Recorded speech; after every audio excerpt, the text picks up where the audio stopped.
Hey, Crimson Tide fans, welcome back into our second edition of the Alabama Adapted Athletics Coaches Show on BamaAdapted.com. I'm Alex Boothe, joined alongside our men's wheelchair basketball head coach, Ford Burttram, today. Coach Burttram, thanks so much for joining me today on the show. Absolutely. Thanks for having me. Of course. And just to start off, I know it's been a long offseason. Just what have you and the team been doing here in the offseason? Stay busy. A lot, a lot of work on our chair skills and shooting and shot form and, mental engagement has been the ideal for the last month or so.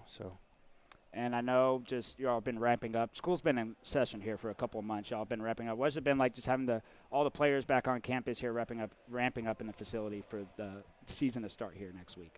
It's been good, like really good to see everybody and have a good time with them and watching them get going academically and watching them kind of blossom and grow together as a team and individuals becoming more of a team has been really a cool thing for me to see as it is every year. And this team is special, man. I really enjoy them. And just, I was wondering if there's a difference in the way that you were prepare for maybe a solo game, obviously to open the season you play Auburn and Albertville.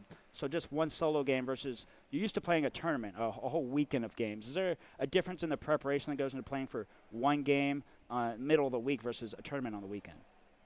No, I don't think so. So the only preparation difference would be instead of running reps against four different squad looks, we're running reps against one particular look. So I think that would be the biggest difference, but it's the same breakdown for us. And obviously there's new faces every year. Can you just tell the fans a little bit about the freshman Caden Bagley coming in from South Carolina? Yeah, he's a little guy, man. All of 6'5", single amp. He works really hard, very intelligent young man. Really is a joy to have and will be a great asset to us this season. Obviously, some huge returners on this team as well. You got the Berry brothers, Tim Houston. Can you talk about just some of the veteran leadership that's on this roster that's returning from last season?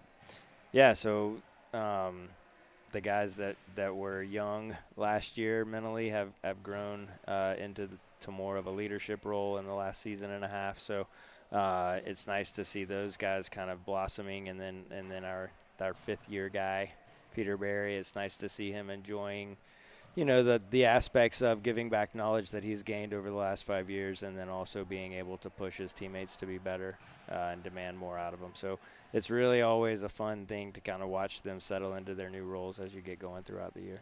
And for just the off season so far, just how have you seen your team kind of come along, develop as they've been here practicing on campus here for a couple months now? So for me, early in the school year, they are playing a lot of individual basketball, which is to be expected coming back from summer break, and watching them kind of figure out the roles that we were going to put them in and the rotations that we're going to work with them in, and see how they progress together and see how those roles kind of start to simmer out, and they really start to figure out what we're looking for with this team in particular, and a lot of threats on the floor, so they're really trying to figure out how to work together, and to watch them kind of mature through that process in the last month and a half has been really awesome.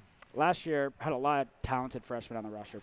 Sophomores this year, just what are you kind of expecting from those three as they take the leap from freshman to sophomore? So from Jason and Preston, we're looking for them to, really kind of have more of a physicality mindset and also be talking through things as opposed to being reactionary to things as a freshman, right? And then also really taking control of the team when they need to on the offensive and defensive end, as they are true leaders in and of themselves. So figuring that nice mesh with those two is really a tricky thing as a sophomore to be able to bark at your older guys but not overstep the bounds, right? So, right. But they do demand a lot of their teammates, and it's really nice to see.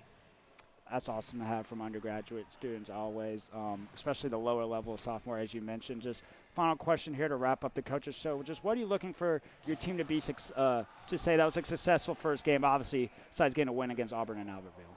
So for us, the result is not the success, or the outcome is not what we're really looking at. I don't want to lose games, but at the same time, that's not really the outcome we're looking for. We're looking to see if we can run the sets that we want to run and play our style of basketball and do it at a very high level for 40 minutes. And can we stay engaged in the first half like we are in the second half? And can we be engaged from the bench and the sideline when we've got 5 on the floor and we've got 6 sitting on the sideline? So those things are all things that we'll look at more so than the outcome, I would think.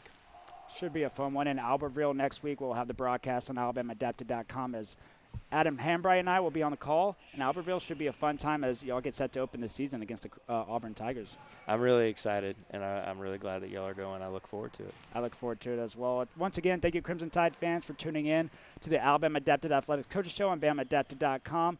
We'll see you again next week as we continue to get set to ramp up here this season on Alabama Adapted Athletics. Thank you, and roll tide.